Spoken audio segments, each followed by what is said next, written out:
Hello friends, today I'm going to give a feedback on STEPapp. I've been using it for a while since the KBS has introduced it, and I feel the concepts they have made it very clear through the short videos, and the questions related to it really awesome. I think if you have any doubt, you don't need to go to any YouTube or other sites to clear your doubt.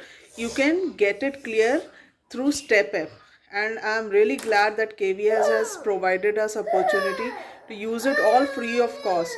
And if a student is using it, that's will help him in increasing his capability of understanding the concept.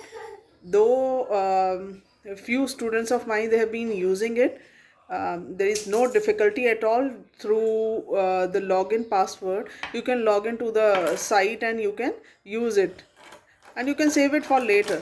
So I think I'll just recommend. I'm just thankful to the STEPapp team for such a wonderful lab. Thank you very much.